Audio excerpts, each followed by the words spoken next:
Nesse vídeo, com base no resumo que eu fiz do Homem Mais Rico da Babilônia, onde eu faço a leitura do livro e eu resumo cada capítulo que eu leio. Então, nesse vídeo eu vou trazer para você um resumo de cada capítulo que eu fiz a leitura, para você que já leu o material e gostaria de conversar, né, com alguém sobre, entender a opinião de outra pessoa, para de repente ter uma outra visão. Da mesma forma que eu também quero saber a sua visão, então se você deixar aqui nos comentários a gente pode estar conversando também. E para você que também não leu ainda e você não liga para spoiler e você quer saber exatamente o conteúdo do livro para você poder comprar e fazer a sua leitura. Eu não vou ler o livro aqui, não vai ser como se fosse um audiolivro, vai ser o meu resumo de cada capítulo que eu trouxe e algumas impressões que cada um me deixou. Bom dia para você que me assiste e dia para quem passou direto. Brincadeira, ou não. Baseado nesse livro aqui, eu fiz um resumo para vocês, onde eu vou trazer cada capítulo do material de uma forma bem explicada para você poder estar acompanhando o livro. Se você tiver interesse sobre algum capítulo específico, eu deixei tudo na descrição certinho para você poder saber a divisão do vídeo, tá? Então, sem mais enrolação, vamos para o livro. Eu não fiz um resumo do capítulo 1 e do capítulo 2 do livro, porque se fala do autor e o outro fala do prefácio. Então, nós vamos começar pelo capítulo 3 do livro. Capítulo 3. O Homem que Desejava Ouro. Nesse capítulo, a gente vai tratar da história do Bansir. Bansir é um morador da Babilônia, se encontra com outro amigo dele, onde eles lembram de um amigo de infância que veio das mesmas condições que eles, cresceram juntos, mas que esse amigo, diferentemente deles, hoje é próspero. Ele conseguiu alcançar a independência financeira e eles decidiram ir falar com ele em busca de algumas dicas, né, de como ele conseguiu alcançar esse valor, né, essa riqueza, essa prosperidade, vindo do mesmo local que eles, vindo do mesmo degrau, né, a gente podia falar assim, que eles. E esse amigo deles é simplesmente o Arcade, o homem mais rico da Babilônia. Então ele se reúne com outros amigos dele e vai em encontro ao Arcade para tirar essas dúvidas, né? Capítulo 4. O homem mais rico da Babilônia. Chegando lá, eles encontram com o Arcade e pedem ajuda, e pedem uma orientação de como o Arcade chegou ali e como eles podiam seguir esses passos para conseguir alcançar a mesma situação que o seu amigo Arcade. Arcade então começou falando que ele trabalhava com tabuinhas, né? Ele, ele escrevia em tabuinhas. E um certo dia ele já estava cansado, ele queria saber como ser próspero, ele queria saber como ele podia sair daquela rotina dele e subir um degrau. Ele estava decidido que ele queria ser rico. Então, certo dia, Algamish chegou em sua loja e pediu para que ele pudesse escrever em algumas tabuinhas de argilha algumas informações que ele pediu. Até então, o Arcade ele começou a escrever, só que ele estava muito cansado. Ele era uma demanda muito grande, ele não ia conseguir cumprir aquela demanda.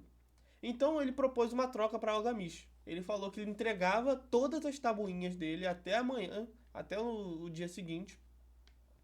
Mas em troca disso ele ia pedir o conselho de como o Algamish conseguiu riqueza. Então ele virou a noite, ele descreve que ele ficou com a coluna doendo, o braço doendo, vista cansada, mas ele entregou as tabuinhas para conseguir a informação de troca com o Algamish. Algamish então passou os ensinamentos para Arcade. Né? E os ensinamentos foram: guarde pelo menos 10% dos seus ganhos, aplique-os, ganhe dividendos e reaplique-os. Essas foram as orientações do Algamish a Arcade. Após os ensinamentos, o Algamish ficou de voltar para verificar como é que está o Arcade, o que aconteceu com a vida dele após esses ensinamentos.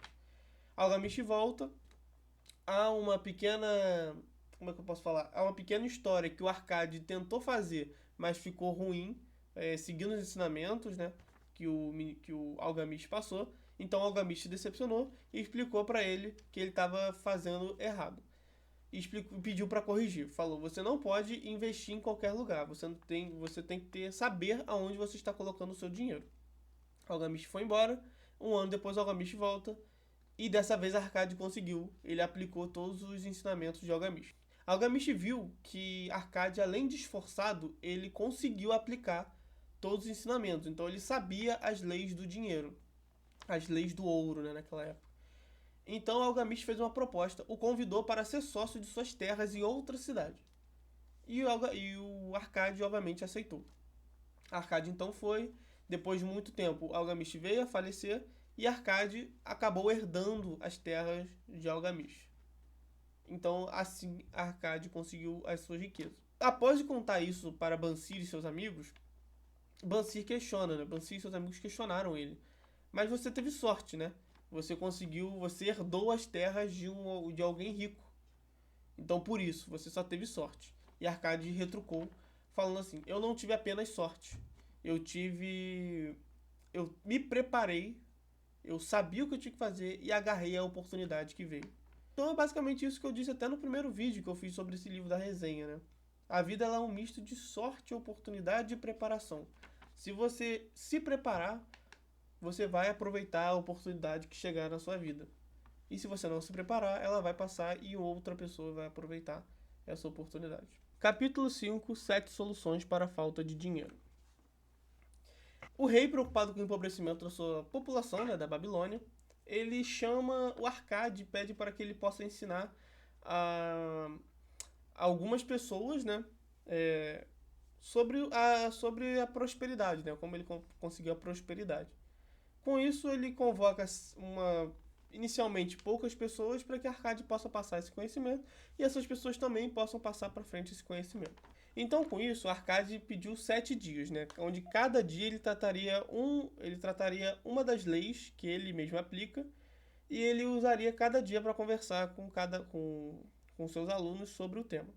No primeiro dia, ele trouxe a primeira solução, que é: comece a fazer o seu dinheiro crescer, onde ele conversa com os seus alunos lá presentes.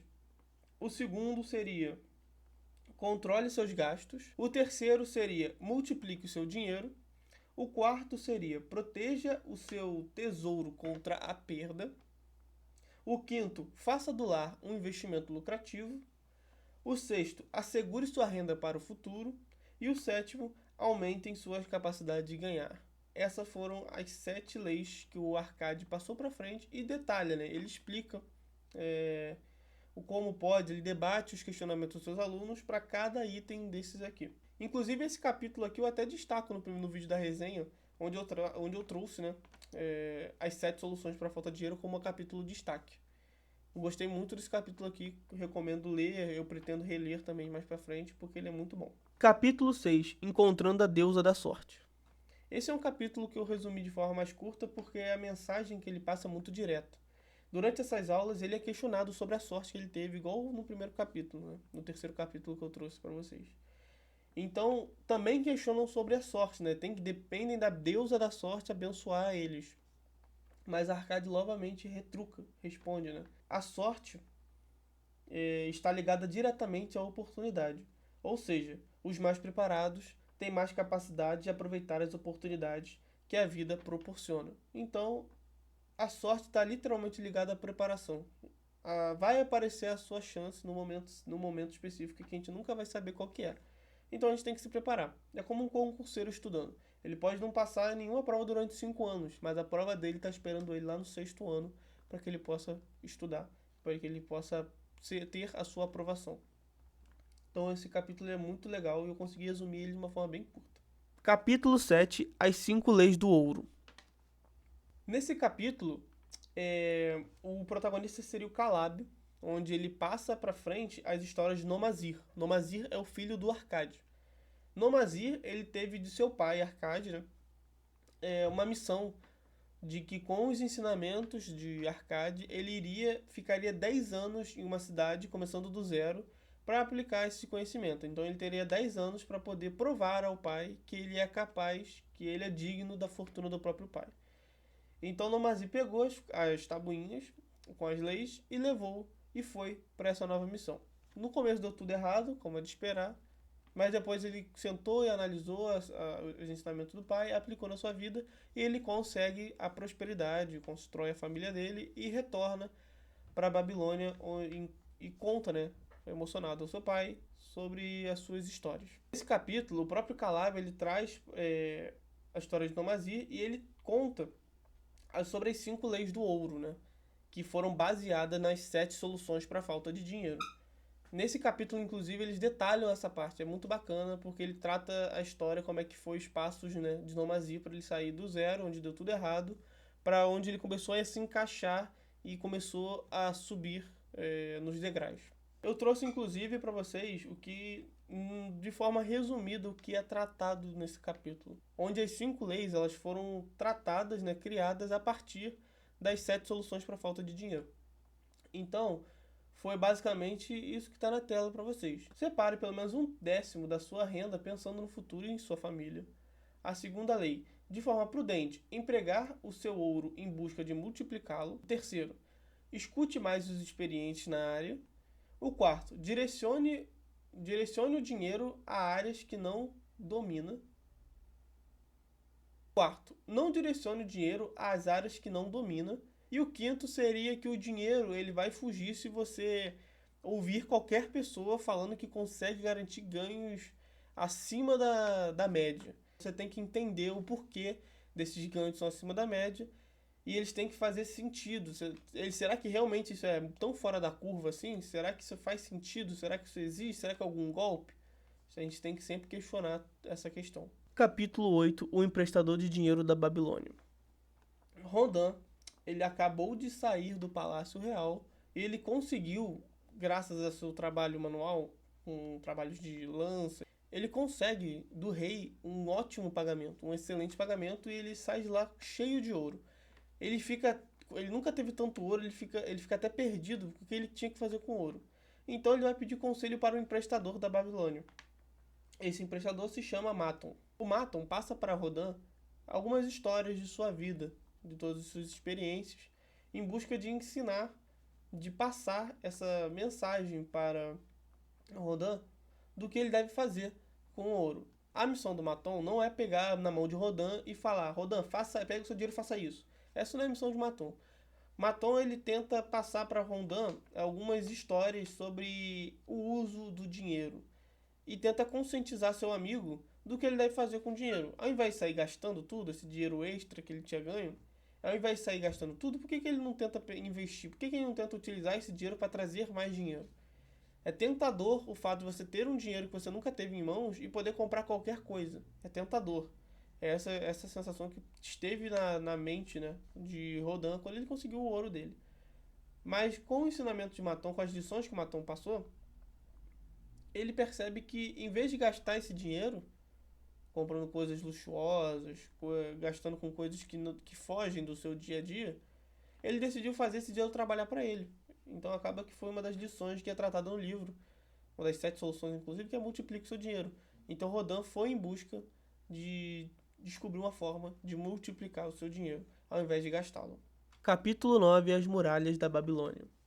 Nesse capítulo é muito interessante, porque o rei estava fora da cidade. Nesse momento que ele estava fora, um exército, o exército inimigo soube dessa ausência do rei e decidiu atacar a Babilônia. Só que eles se depararam com a muralha.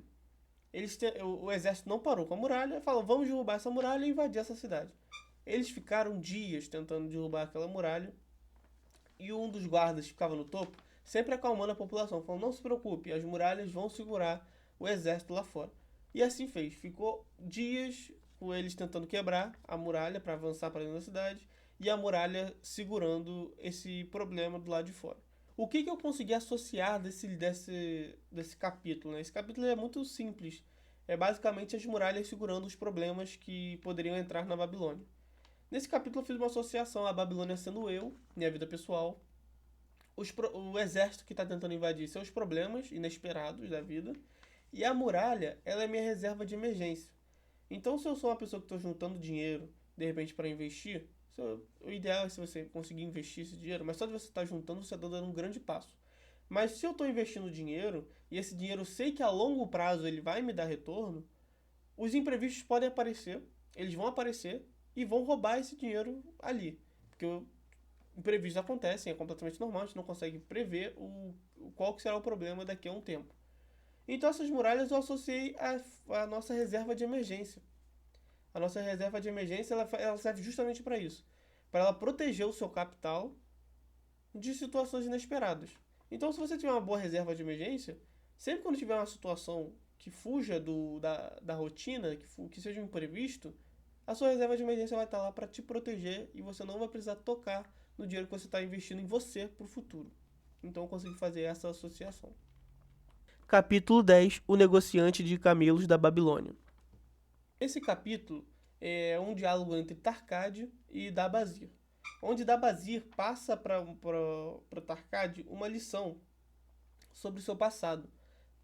Dabazir ele é um negociante de camelos, onde ele teve um passado que, por ele fugir da realidade, ele se tornou inclusive até escravo.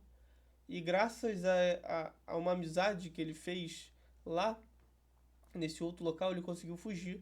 E nesse tempo que ele conseguiu fugir, ele percebeu que a fuga dele da realidade fez ele se perder na vida e acabou virando um escravo.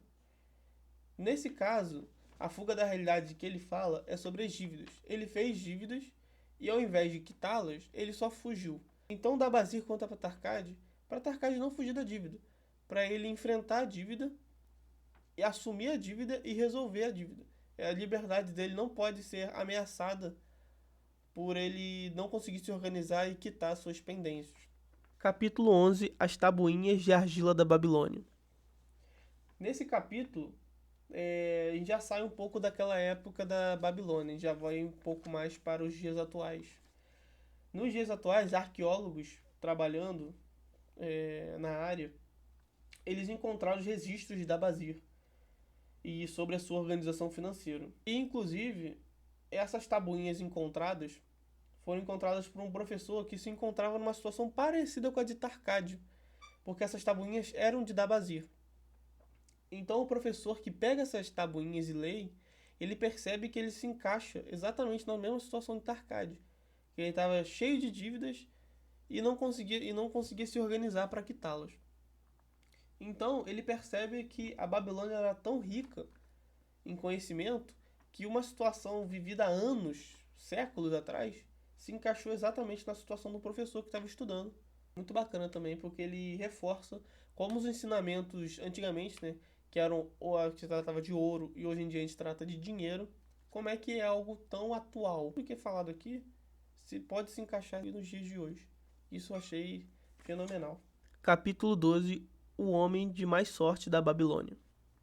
Nesse capítulo, tem um senhor conversando com um jovem, onde esse senhor explica para o jovem que ele já fora escravo junto com o seu avô, com o avô dessa criança.